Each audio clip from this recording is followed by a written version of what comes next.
Hi sir, I'm Divya. Oh hi Divya. ఇప్పటివరకు కేసుని నేనే ఇన్వెస్టిగేషన్ చేశాను.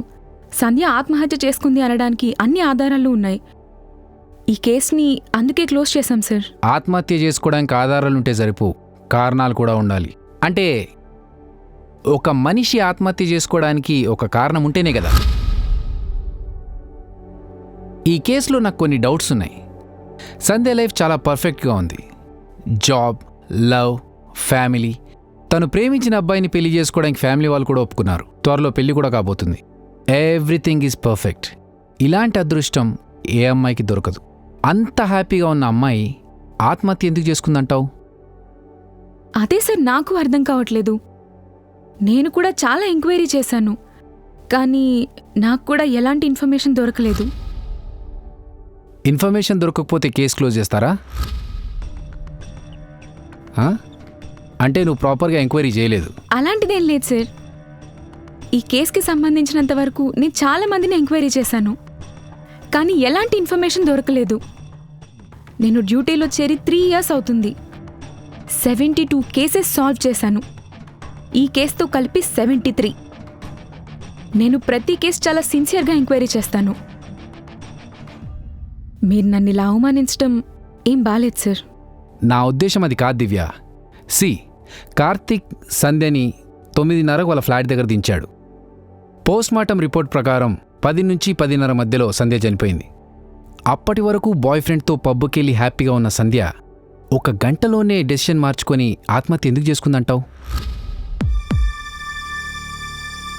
There is something wrong with this. 9:30కు సంధ్య ఇంటికి వచ్చిన తర్వాత సంధ్యను కలవడానికి ఎవరైనా వచ్చారా, లేకపోతే సంధ్య ఎవరైనా కలిసిందా?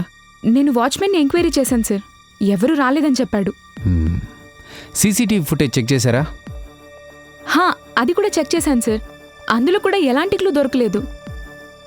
అది ఆత్మహత్య అనే అనిపించింది. అందుకే ఈ కేసుని క్లోజ్ చేశాం. ఇది ఆత్మహత్య కాదు, హత్య అని 100% చెప్పగలను. ఇది ఆత్మహత్య కాదు, హత్య అని అంత పర్ఫెక్ట్గా మీరెలా చెప్పగలరు? 3 రీజన్స్. రీజన్ నంబర్ 1, సంధ్య ఎప్పుడు బ్లాక్ పెన్తోనే రాసేది. తన డైరీ చూసుకున్నా, తను సిగ్నేచర్ చేసిన ఏ డాక్యుమెంట్ చూసుకున్నా బ్లాక్ పెన్తోనే అని మనకు క్లియర్గా తెలుస్తుంది. కానీ సూసైడ్ నోట్లో బ్లూ పెన్తో రాసింది. That is reason number 1. Point number 2, సంధ్య ఆత్మహత్య చేసుకున్న చున్నీ సైజ్ 2.5 ఇంచెస్. అంటే ఆ 2.5 ఇంచెస్ చున్నీతో మెడ బిగిస్తే అట్లీస్ట్ 2 ఇంచెస్ మెడ డ్యామేజ్ అవ్వాలి. కానీ పోస్ట్మార్టం రిపోర్ట్ ప్రకారం ఓన్లీ 1 ఇంచ్ మెడ మీద డ్యామేజ్ అయింది. Reason number 3, finger prints, foot prints. ఒక ఆత్మహత్య చేసుకున్నప్పుడు ఆ చున్నీ మీద ఫింగర్ ప్రింట్స్ ఉండాలి, లేకపోతే అట్లీస్ట్ సంధ్య నిలబడ్డ చైర్ మీద ఫుట్ ప్రింట్స్ అని ఉండాలి. కానీ ఆ రూమ్లో ఫింగర్ ప్రింట్స్ కానీ ఫుట్ ప్రింట్స్ కానీ ఏమీ లేవు. అంటే హత్య చేసిన హంతకుడు తన ఫింగర్ ప్రింట్స్, ఫుట్ ప్రింట్స్తో పాటు సంధ్య ఫింగర్ ప్రింట్స్, ఫుట్ ప్రింట్స్ని కూడా క్లీన్ చేశాడు. సో ఐఎమ్ 100% ష్యూర్ ఇది హత్యే. అండ్ హత్య చేసి దీన్ని ఆత్మహత్యగా క్రియేట్ చేశారు.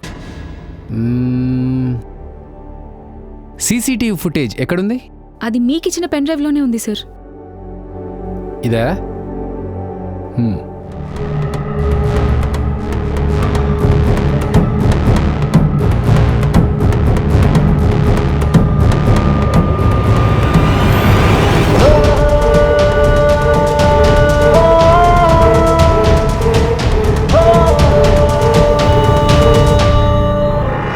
దివ్య, మీరు సీసీటీవీ ఫుటేజ్ చెక్ చేశారా? చెక్ చేశాం సార్. ప్రాపర్గా చేశారా? సరే, ఒకసారి మళ్ళీ చెక్ చేయండి.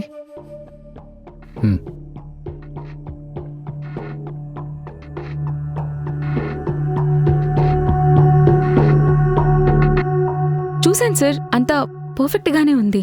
It's not perfect. మళ్ళీ ఒకసారి చెక్ చేయండి. ఒక ఫ్యామిలీ రాత్రి 9 గంటలకు ఆ లిఫ్ట్లో ఎక్కింది. సో లిఫ్ట్లో ఎక్కిన ఆ ఫ్యామిలీ ఏదో ఒక ఫ్లోర్లో దిగాలి కదా, కానీ ఆ ఫ్యామిలీ ఎక్కడా దిగలేదు.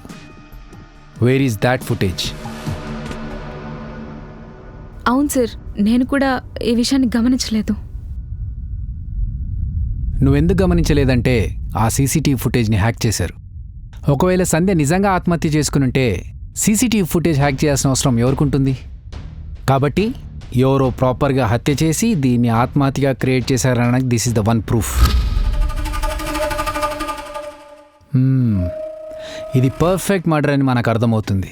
సో ఆ హత్య చేసిన వాళ్ళని కలవాలి. ఇంత టాలెంట్ ఉపయోగించాడంటే తప్పకుండా కలవాలి. For more updates, like, comment, subscribe to our channel. Hey darlings, గంటని click చేయడం మర్చిపోకండి.